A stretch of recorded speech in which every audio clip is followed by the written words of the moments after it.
Welcome to Change Your Story, Change Your Life. I'm your host, Mitch Austin. And Change Your Story, Change Your Life was a show that came out of one of my classes called Rise and Speak. So Rise and Speak is a 7-week program where people look at the defining moments of their life and find the lesson or blessing that came out of it. Then they create a talk and they perform it live. So if the Rise and Speak program sounds like something you'd be interested in, reach out to me. I bring it to all spiritual centers and all kinds of places. But what I was noticing when I did the class is when we were talking about our lessons and blessings and our defining moments, people were getting healings. People were getting inspired. And I thought, why not do a show? And that's this show where we take one person and we look at their defining moments, story changes, when the plans went south, and the spiritual food or the lesson and blessings that people got from those experiences. So glad that you could be with us here today. And if you're joining us live, feel free to throw up your questions if you have any, and we'll go ahead and get to them as the show unfolds. Couple things coming up. I have the Eat, Pray, Live workshop coming up this Saturday, 10 a.m. We're going to go for about 2.5 hours, 10 a.m. Pacific Standard Time. And here's the deal. We're going to have each participant walk away with a custom plan to up-level their energy, their brain sharpness, their mental clarity, and your inspired action to up-level your life. Right? Because here's the thing, and we start with energy because you can have the best plan, you can have all the resources to up-level your life, live your dream, do that next thing. But if you don't have the energy, you're not going to do it. So we're going to make sure you get that energy this Saturday, and there's going to be a link here for you to sign up. And it's just for a love offering. That's it. Everyone can afford it. You'll walk away with a customized plan. And I had somebody recently who went to one of my workshops say they've lost 18 pounds. Since they've been working their plan. Somebody else is sleeping better. Another person said their brain fog is going away. This stuff really works. And here's the thing. We don't know what we don't know. And I learned a lot in my own personal health journey that I'm going to share in this workshop. Also, I got metaphysical parables and Bible stories decoded. Yeah, there's a code. That's starting on October 10th, and there'll be a link for you to sign up for that. We're going to go for 4 weeks in that class. And lastly, if you're interested in some coaching with me, I do transformational coaching, and I'm also now coaching people in public speaking and presentations. I just was working with a father of the bride for his big wedding speech. So really enjoy that. And if you'd like some support around that, reach out to me, and I'd love to talk to you about it. So we are here today. I'm so excited with Reverend Benjamin Burchall. I met you 4 or 5 months ago, and we were like instant kindred friends. You know, you meet somebody and you just go, this is my person. So I'm so glad to have Reverend Benjamin on the show today. So Reverend Benjamin is a New Thought, contemplative spiritual coach, and ordained minister. It is his joy to help people know the divine power within. He specializes in helping clients find inner peace and manifest their heart's desire. Ben was ordained in 1998 by Reverend Chesbro of Sanctuary of the Beloved. Since then, he has founded several New Thought communities and has provided spiritual counseling and prayer support to many. He is currently the lead minister of the New Thought Spiritual Center, an online fellowship that embraces all forms of new thought. Welcome to the show, Reverend Benjamin. So glad to have you. It is so fun to be here with you. It's always fun talking to you, Mitch. It Likewise. really is. Likewise. Wait till we get in our flow. It's going to be good. So, so what part of the world are you in right now? I live in a small city in South Carolina in the United States called Aiken, South Carolina, almost on the border between South Carolina and Augusta. So Augusta is about, depending on which way I go, 20 to 30 minutes from where I live. Okay. Yeah, my family is from South Carolina, but the other side of the state. Oh, Although I didn't grow up here, so I do have a right. connection to the state. Although I didn't grow up here, and yeah, it's been interesting living here and how I got here.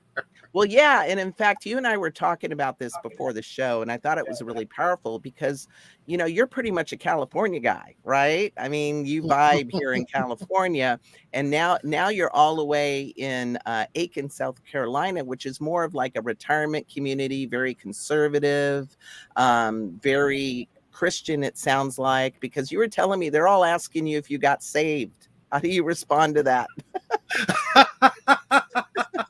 Like it's just coffee talk, right? Hey, have you been saved? Just checking.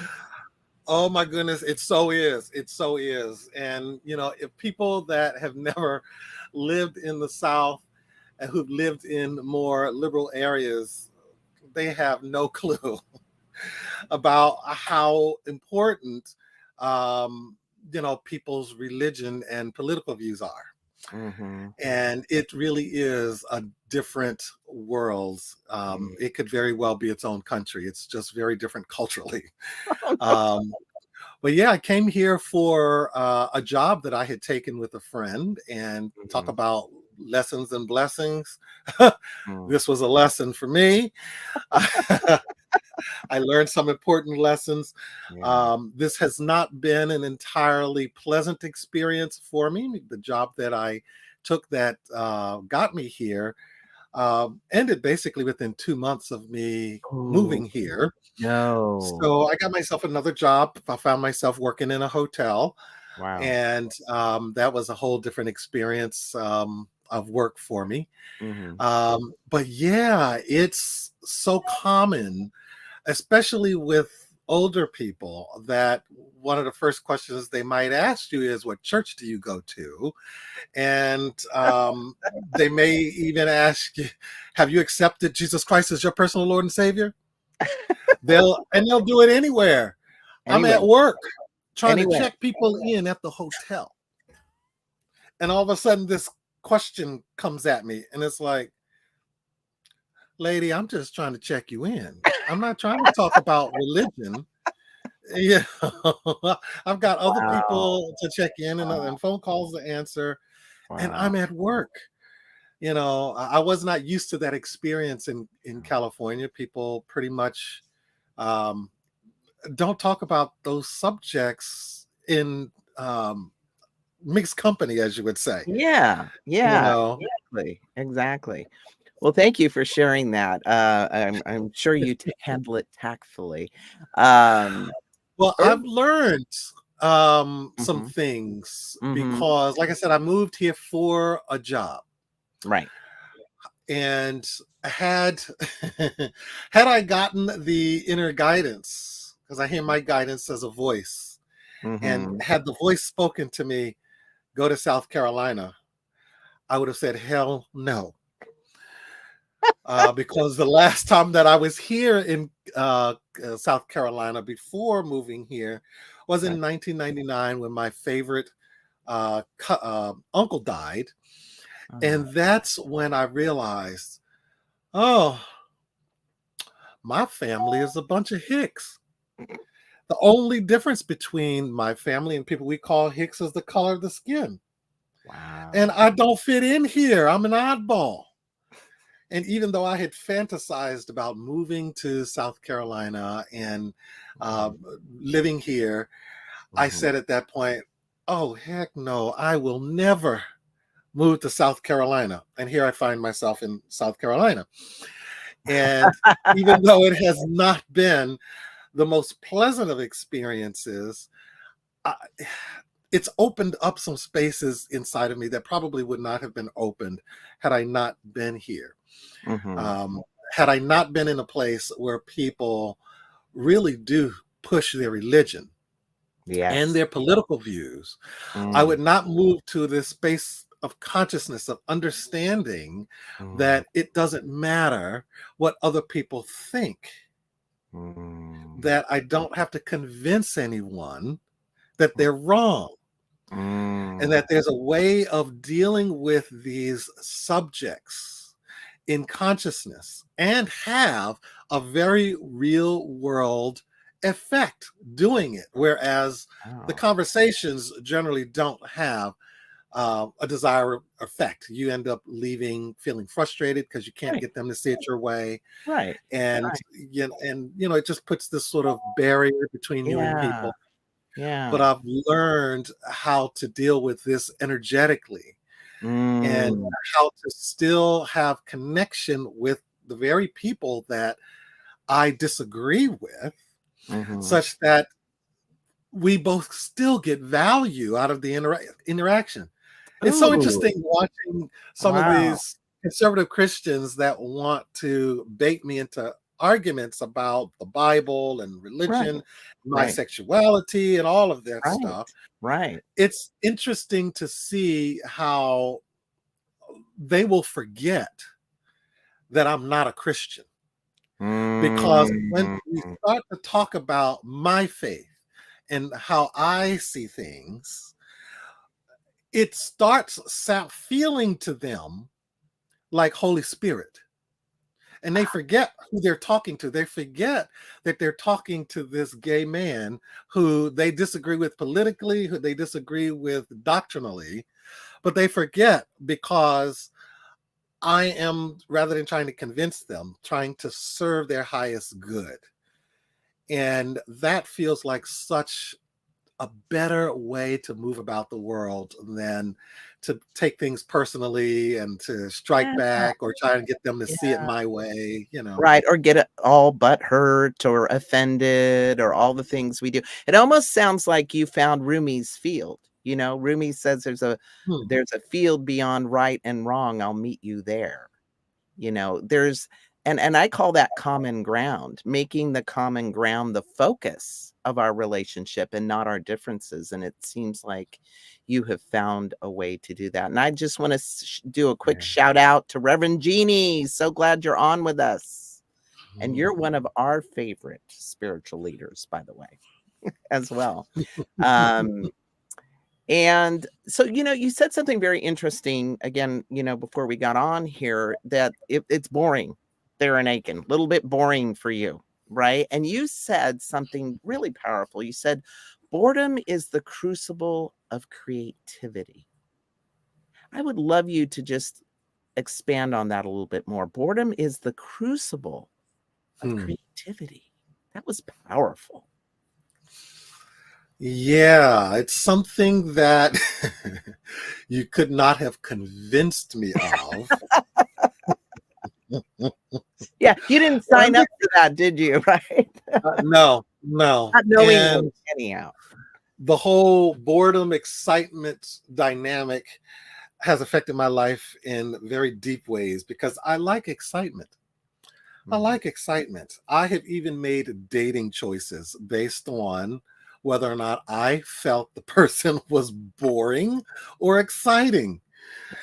So to be bored, has been a very bad thing for me. So I thought until I moved here. And the reason it's boring to me, the median age in Aiken is 47. Now I'm above that age now, so I fall right in line with that. Yeah. However, my energy tends to be more of a youthful energy, and I enjoy, being friends with younger people, and the types of things Mhm. that I enjoy Mhm. doing Mhm. tend to be when I go, I'm with younger people. Right. Um, by and large, people my age, I'm 50. A lot of people my age, they're settled, they have their Yeah. few things that they do, and that's Right. it. Right. I'm an explorer. I love tasting new foods, seeing new sights, trying new Right. things, meeting Right. different people. I love culture and language and Mm-hmm. weird topics that most people don't even have ever on their radar in life. Yeah. And I moved to a place that is, kind of billed as a retirement town. So we have a lot of elderly people here. Mm-hmm. Well, elderly people are not looking for a lot of exciting things to do because pretty much they've done all of that. And most moved here because they want the quiet life. So when you come from, a big city living where there's things to do constantly, where you just walk out of your door Right. and without a plan and there's things to Yeah. do, Yeah. to a place like Aiken where you have to intentionally seek out things Right. to do. And even when you seek them out, many Right. of the things just don't exist here. Right. So Right. it forced me to, to get creative.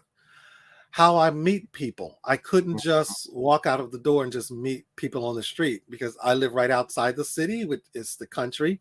Right. So it sounds Uh, like you had to be creative in meeting new people. So what'd had you to do? be. What'd you do? Had to be creative, had to learn to enjoy um, things that maybe I wouldn't have even bothered looking at before. Like what? Like, for instance, since there are a lot of retirees here, a lot of the events are really kind of centered around retirement sensibilities. Mm. So even our craft shows and art shows, when you go, you'll find arts and crafts that are generally more appealing to the older, more conservative population. Before, had I walked past some of this stuff on the street, I would have been like, and kept on going. Right. But since these are the things that are here, and if I want to do anything, I need to go and check them out or just sit at home doing nothing. I started going to some of these things and started talking to people at these events.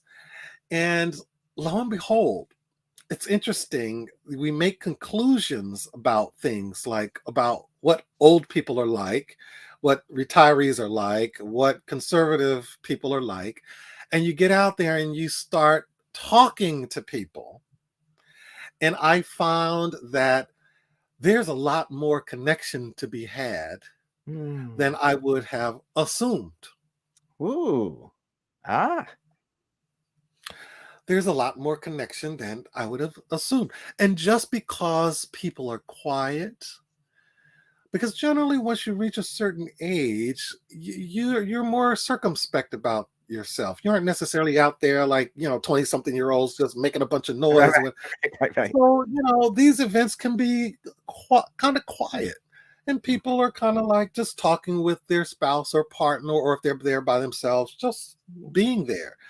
And it would be easy to assume that you can't talk to people when you're in those situations. Oh, yeah. So just going up and asking a stupid question like, oh, do you know where the restrooms are? Mhm. Just to open up some conversation, or, oh, I just moved here. Have you ever been at, this event before? I find that there's just a lot more connection available than Mhm. if you sit at home just judging everything from the outside.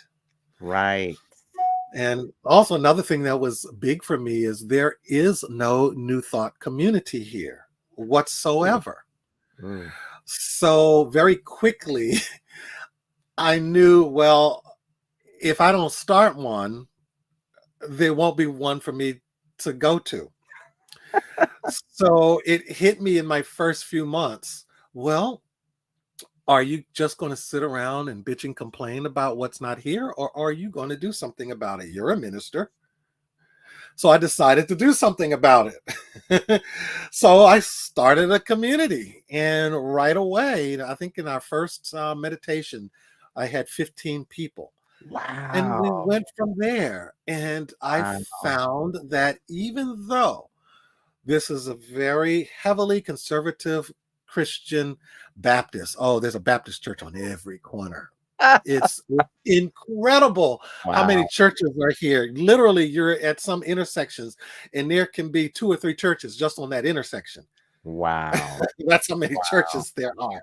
You'll go into little out of the way communities and plunk Mhm. right in the middle of the neighborhood is a church. You know, I'm not used to seeing that. And Mhm. but I found that even though that's the environment, there are people here looking for something different. And there are people here who have strains of new thought philosophy here. Wow. They just haven't had anywhere to go. They haven't had a way to meet Mhm. other people that are also here that are, Mhm. flowing in the same, Mhm. vein. Mhm. So here I came and decided I'm going to do something about it. And it was a hit. And Look it at was that. great. It was great. It was great because out of the boredom of not having, people that I could Mhm. have these kinds of conversations with Right. came, well, I better do something about it. And I think we don't do that enough. I've had conversations with a lot of people who Yeah. are in situations like I am, and they do like I did, Yeah. complain about not having a spiritual community to be a part of. And Right. I'm going, well, maybe, just maybe, the reason you're there is to start one. And you don't have to have a piece of paper saying that you're a reverend to do it. Yeah. Yeah, isn't that powerful when we give ourselves permission to step in to our calling, to the medicine that the world needs, and when we step into it, even without the world really telling us, "This is yours," like, when it comes from a higher authority, and I just love that you did that, because I think that's when things get really interesting and things start to flow, right? Coming up, we're also gonna talk about 'cause, we had a little pre-interview where you had talked about, you used to poo-poo, "Do what you love and the money will follow," but now that seems like it's switched a little bit, so in a little bit, after our commercial, we're gonna talk about that and a few other things, that New Thought Monastery, we gotta talk about that too. So don't go away, Mm. anyone. We're gonna have a quick commercial, and we'll be right back.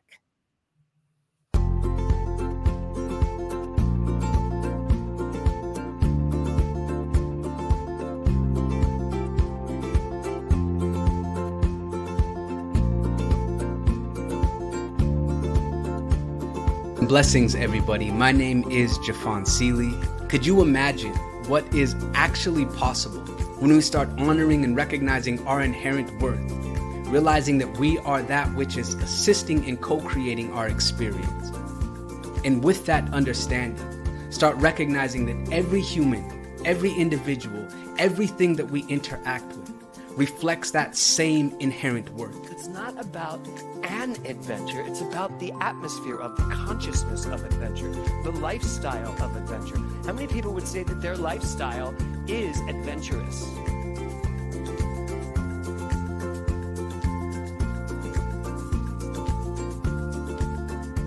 My name is Lisa Benson. I'm a diversity, equity, and inclusion consultant and the author of Anchored in Bias, Fired Over White Tears. It's a book detailing my lived experiences with workplace bias and what fueled my passion for normalizing conversations about differences and creating safe spaces for everyone to bring the best version of themselves to life every day.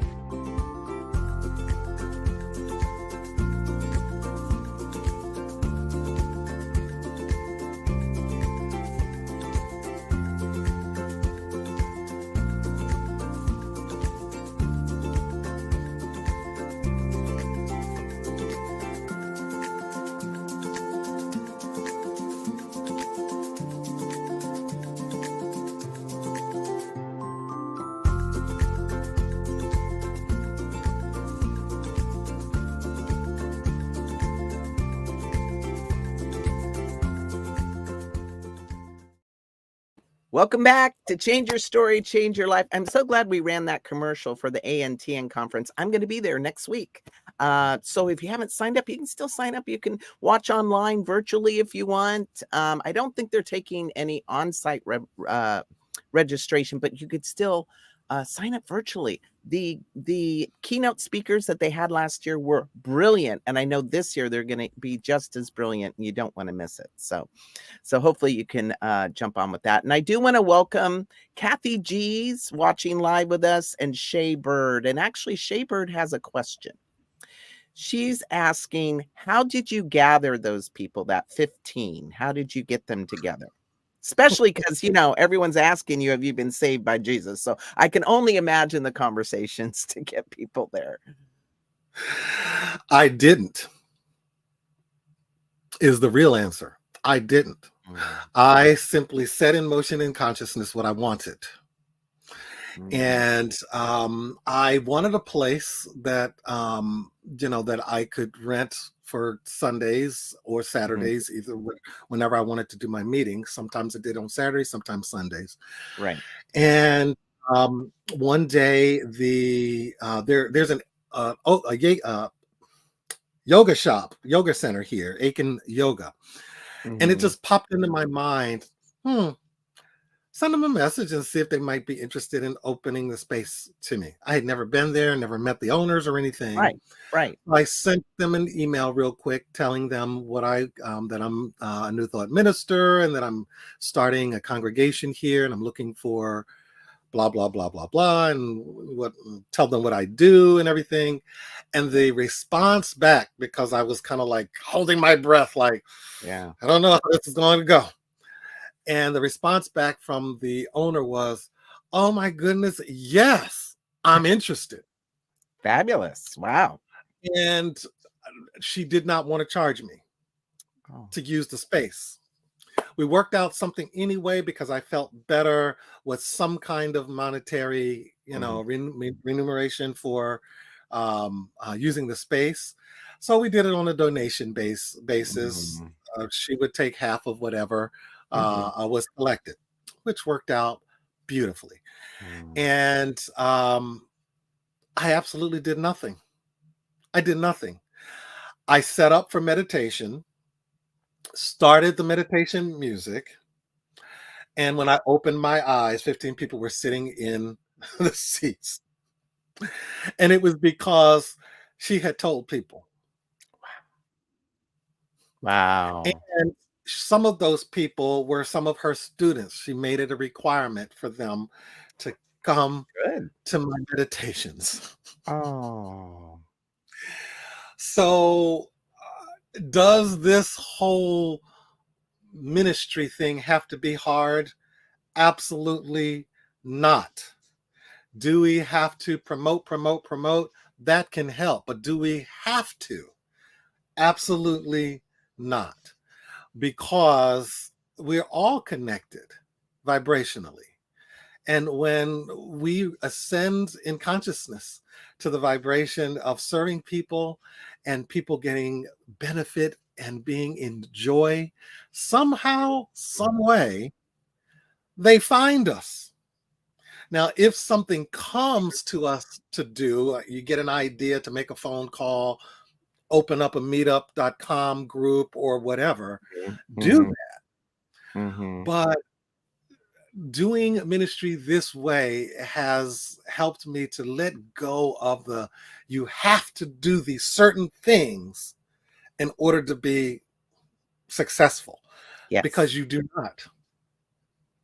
No. And I can't explain how that works. I just know that it does. Well, and even because you went on to create the online spiritual community, right? New Thought Spiritual Center. And how many do you have now that are signed up for that? We just hit over 700 people in the group. And it's been just fascinating how that's happened. I closed up Spiritual Living Center here in Aiken a few years ago before the pandemic, not because of the pandemic. It just so happened the pandemic thing, the shutdowns happened afterwards. but I closed up because I thought I was moving back to California at that moment. Right. And I ended up staying here a bit longer. And the truth is, I have been running from my calling for decades and have only started these communities when I've been in a situation like moving here where I just can't walk into someone else's community and find Right. that connection. It's always been, oh goodness, I guess I gotta start it my own self in order if I'm going to have what I want. But then I run away from it because ministry and church and all that had such a bad taste in my mouth. Mm. And Mhm. but I came to understand that I would only be happy to the degree that I'm Mm. living out my calling. You repeat that? That I would only be happy to the degree that I'm living out my calling. I will only be happy to the degree that I'm living out my calling. So as long as I continue to run Yep. from doing this work, Yep. there will be a big hole. Yes. Because what I've come to understand is this is what I chose to do before I came to planet Earth. Mhm. So I must do it Mhm. for my own happiness, my own soul's development. So Yes. I was sitting right here in this spot in meditation one day and just surrendering and saying yes, literally saying yes to spirit that I am available to serve other people's spiritual well-being. And while I was in that meditation, I get a chime on my phone. So I pick up my phone to see what it is. And it's a message from Facebook. So I open the laptop so I can see it on a bigger screen. Mhm. And they said, we've looked at your profile and we've determined that you might be a good match to be the admin of a group. I was like, what? And I had never heard of Facebook doing this sort of thing. And so I clicked on the link to see what the group was. And it was the Science of Mind group. I'm like, okay. You got your divine assignment as soon as you said yes. Right? You got your divine assignment. I love At that. that point, there were just under 400 people there. I think it was like 398 or something like that. Mhm. And the group, the admin had disappeared several years ago. And the group was largely not being moderated.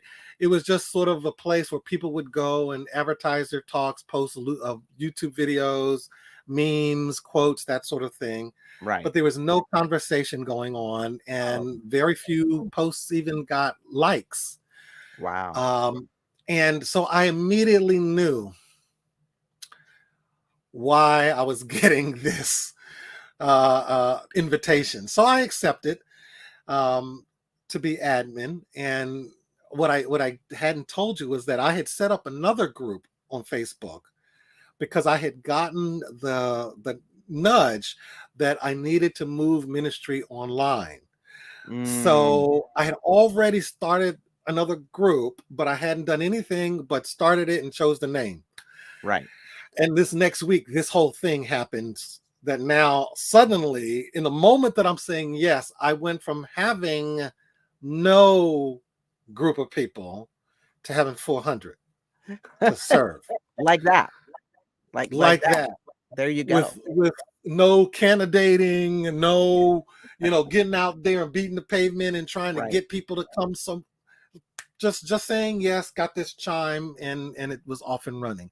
Yeah. And I'm so happy to see how things are going now. So in the few months that I've been leading this group, we've gone from 400 now to 700. Right. And I just know we're going to hit 1,000 probably by the end of the year. Well, maybe after this show, who knows? People who knows? will get to feel you, know you, enjoy your vibe. We have a link if people want to check out the group. Yeah. I know you're on there all the time, really giving great spiritual food.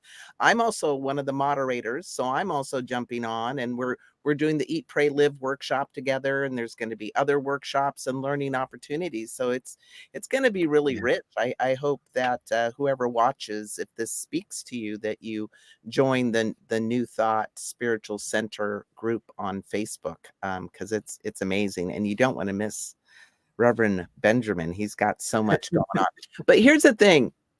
You had said earlier, and maybe this plays into it while you were running or not, but that there was a belief that you kind of had to work hard and do certain things to get the money, to do the thing, right? To be fiscally solvent in the world, you have to work hard and prove yourself and do all these things.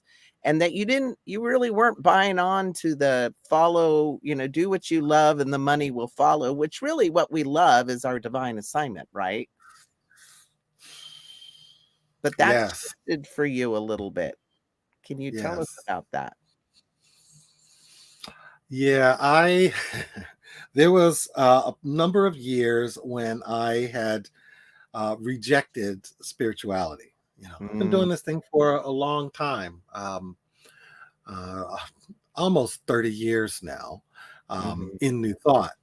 Right. And I had seen a lot of New Thoughters like me who were not getting the results that we were promised in this teaching.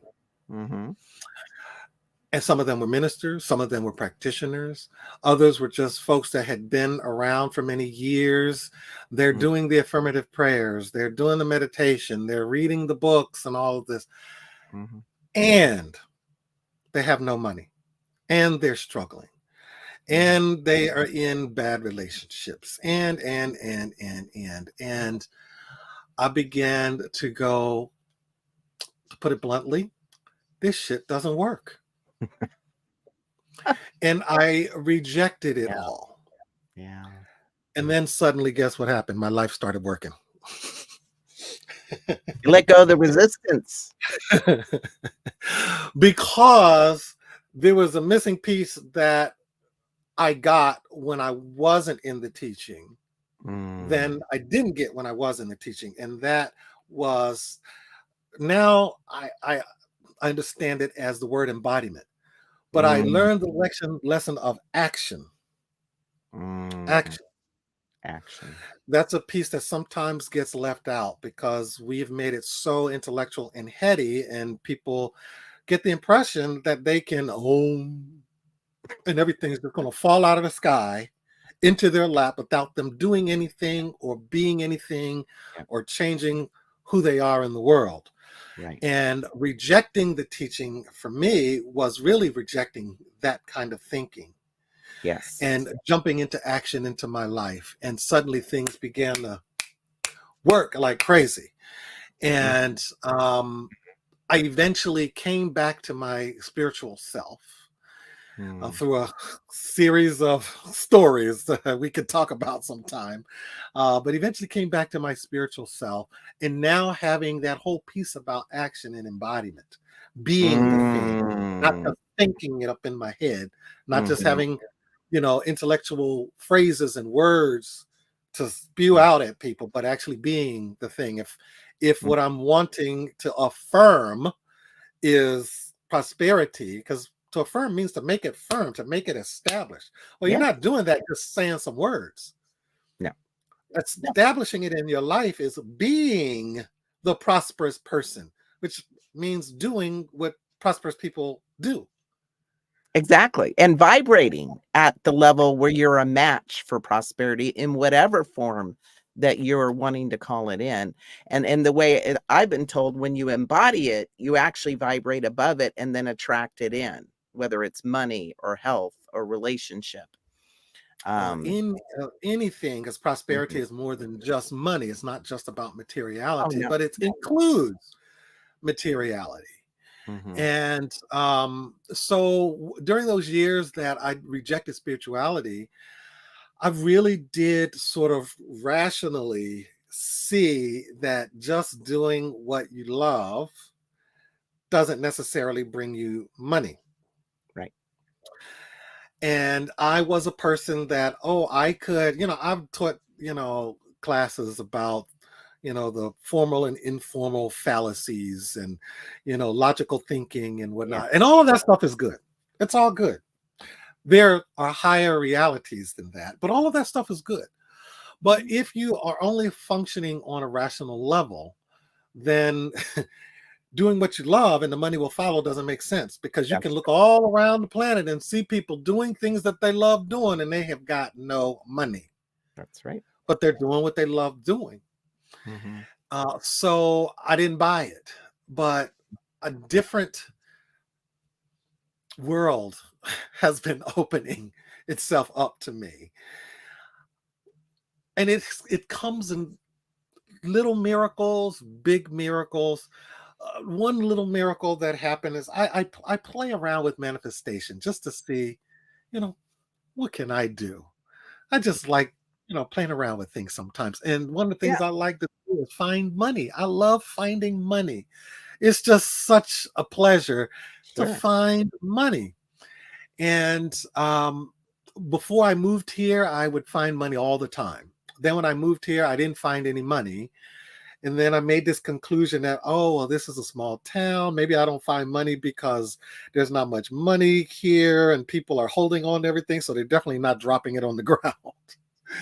So I didn't find money for years. And then one day I'm thinking about finding money. Why don't I find money? And I realized I'm thinking entirely differently about finding money than I used to. Maybe the reason I'm not finding it is because I don't believe it's there to find. Ooh. So I started playing around with it. Like, what if I just play around with believing that there is money to be found? And I started finding money. Wow. And even just a few weeks ago, I was on my way to the hotel where I work. And I do these what if questions. I don't do so many affirmations, but I throw questions out into the atmosphere. And I said, what would it be like to find $1 today? I think it would be kind of cool just to find $1 today, some kind of way. And my whole day went. It was the end of shift. No money had showed up. I was talking with my coworker that I was relieving. She was coming in and I was going. And I was looking through the lobby towards where people were eating breakfast. And right there in front of me, it's interesting that I hadn't seen it before, but right there in front of me was a $1 bill on the ground. So I pick it up and I give it to my coworker to put into the drawer in case somebody were to come and get it. Of course, no one ever did. So I just put it in my own pocket. And it wasn't until the next day I was making a video talking about manifestation and prosperity. And in the middle of making the video, I flashed back to the day before and I went, wait a minute. I said that I wanted to find $1. And I found one, and I didn't even recognize when it happened that I did it. Ah. There it was. Then another day, it was a $10 bill that a guest found on the ground, again, right in front of me. And somehow I didn't see it until they looked down and saw it. And they asked me what to do. And I said, well, what do you want to do with it? So he reached forward and put it in my hands. Wow.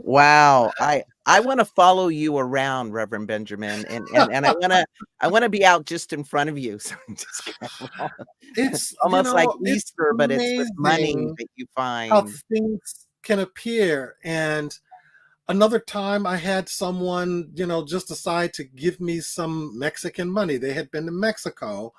And they had exchanged American dollars for pesos, but they didn't need it anymore. Yeah. And they liked, my service. And they were like, I just felt like giving this to you. Wow. Here. Wow. And it was like, you. Okay. Yeah. Master. The lesson for me has been, if I'm living in joy, if I'm truly living in joy and including money in my idea of joy, that the money does follow. Amen. Joy, that vibration comes at me. People throw it at you. I mean, I've had, oh my goodness, I was in between cars. Well, hold on a second. We do have to take a quick break. But and I love the joy, because the joy raises the vibration. But sometimes we get into comparison about our Still on manifestation. my roof. Oh, that's okay. Sometimes we get into comparison about our manifestations, like they got it and I don't, and that takes us out of our joy. So we're going to run a commercial here real quick. Don't run away. We're going to talk a little bit about what takes us out of our joy when we start doing that. I know Reverend Benjamin has a really good story about that. So be right back. I was made in the image. I was made in the image of love.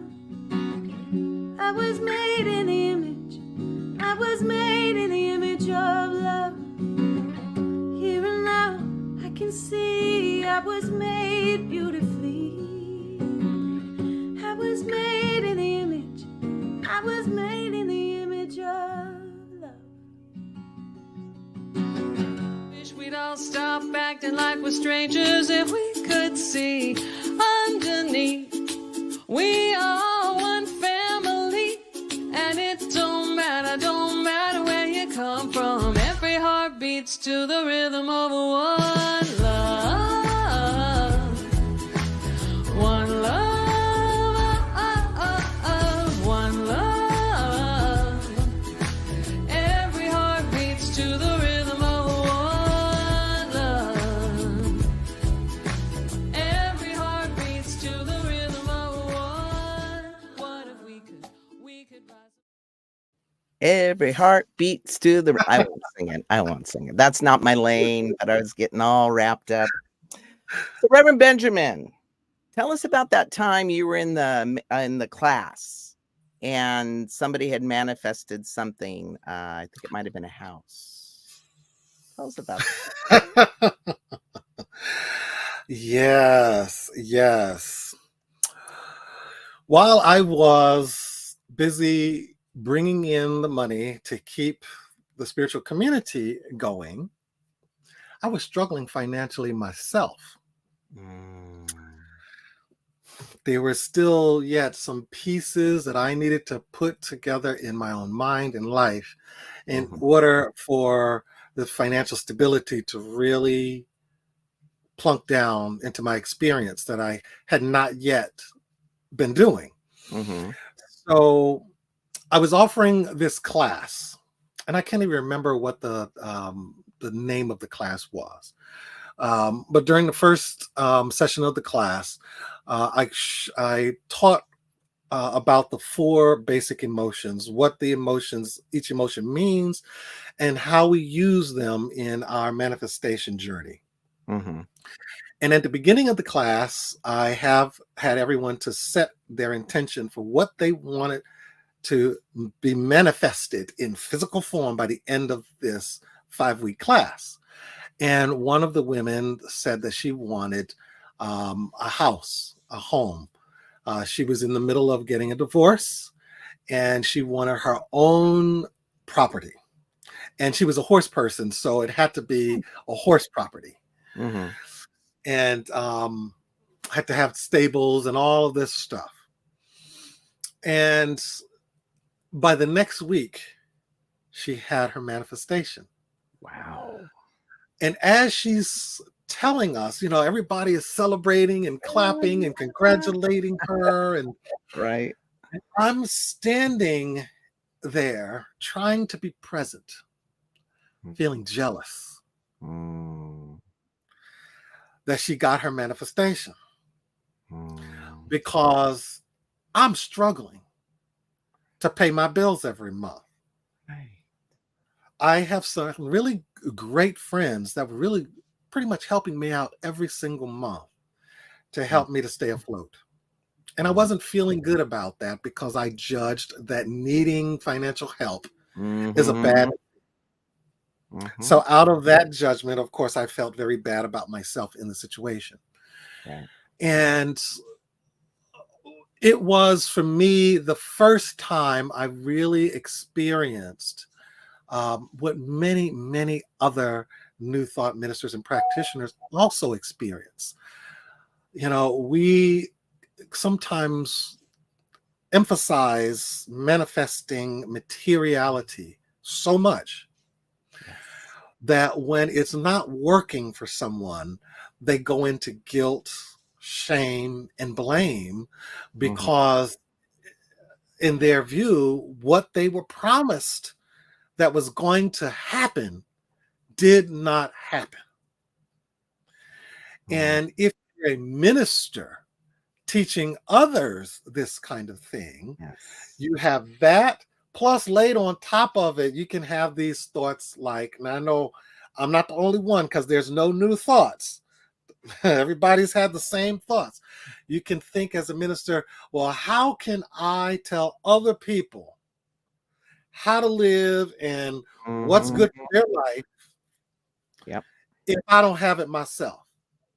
My life needs to be all sewed up and look this way in order to be, because I always said I want to be an example to other people.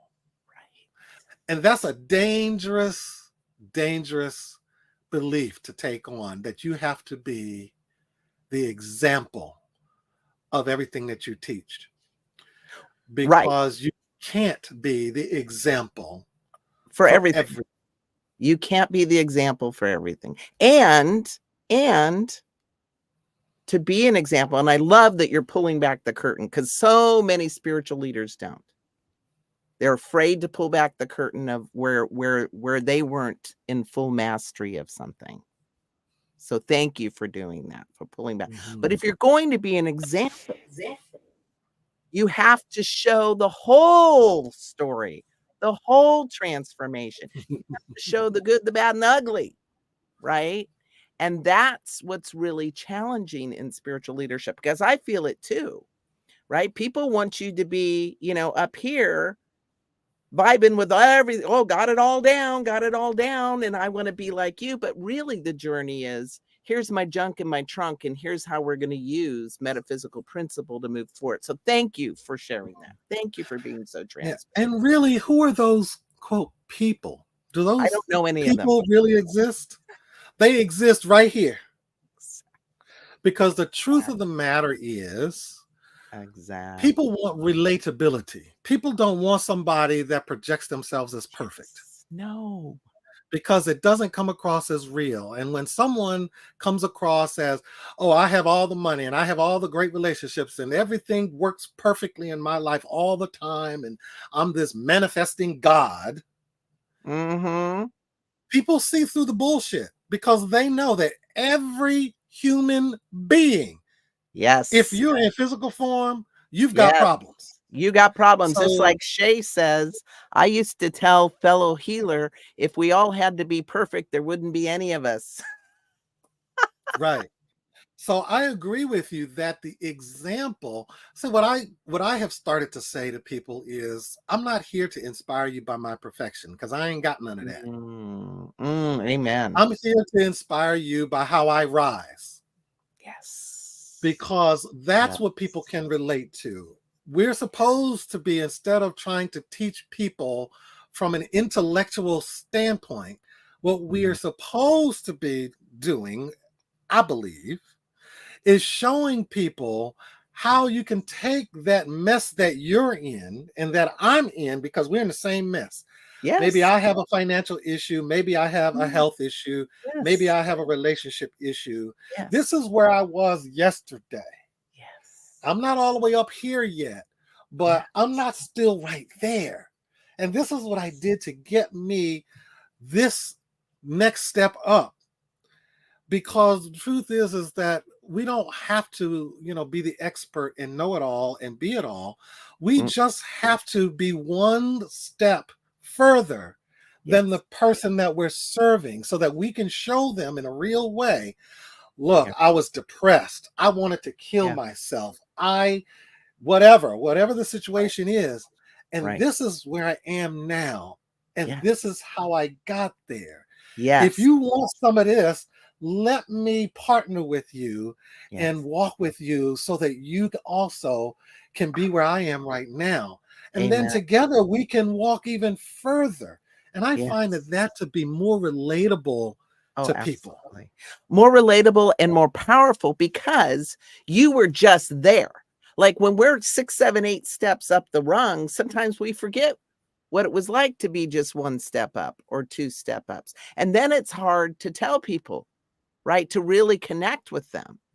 But when you're 1 or 2 up and you're reaching back to help somebody come to that higher ground from where they're at, it's relatable and it's powerful.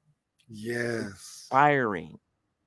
And it puts you in that place, to use sort of an old phrase, of conscious competence. Like if you want to learn to play the piano, the worst teacher to go to is someone who is an expert who actually doesn't even know how to tell you what they do, because they just do it and they do it so well and they make it effortless. Yes. The best piano teacher is the piano teacher that maybe isn't such an expert, but they play well, but they know exactly what it is that they do and can tell you. So it's like the person who is wealthy and who has always had wealth, who's had it for a very long time, they're really not at a place to be able to reach back and to teach the person that has nothing, because they have forgotten what it feels like to be in that person's shoes. Because they're so far away from that vibration now. But when you're only 2 or 3 vibrations away, you still remember what it feels like to be broke.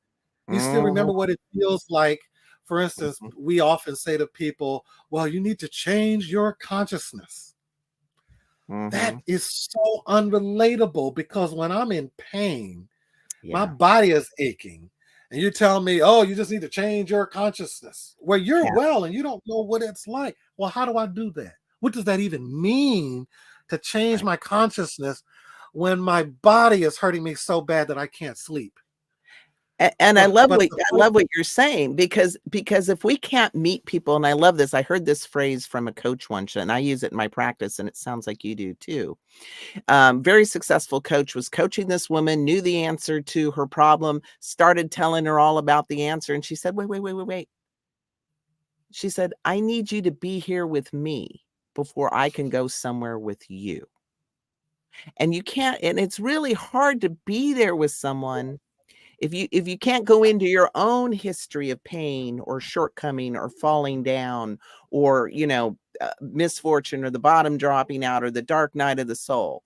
And I think that's why it's so important for us to tell our stories, because when we tell our stories, it keeps that part of us alive in a way that we can bring light and inspiration to someone else, just like you're doing with your stories. And when I coach people, for me, the role of coach and minister are slightly different in my mind. As minister, you often think of, I'm teaching and telling people. Right. That doesn't have to be ministry, but that's often the way we do it. As a coach, I'm very clear. I don't have your answer. No. That's not my role. No. My role is to hold space for you to discover your answer inside. Amen. It's to hold the space for you by asking you questions, hearing you, and mirroring back to you what I hear and feel from you in a way that it makes you think about what you're thinking, so that you come to your own conclusion that what you've been thinking is a lie. Amen. And when you do it, you get the realization. But when I tell you that what you're thinking is a lie, it doesn't happen. It's resistance, and it doesn't make sense. Yeah. And we could do this all day long. I think we need a 2-hour show, but we're out of time. So reach out to Reverend Benjamin. The link is in the comments. I want to thank New Thought Media Network. Please donate generously if you love this show. I'm going to be at Unity Village next Wednesday. You're not going to want to miss the show. I'm just going to grab somebody at the conference, and we're going to sit them down and talk about their life. So till then, shine your light, tell your story. Thank you so much, Reverend Ben. Bye-bye, everyone.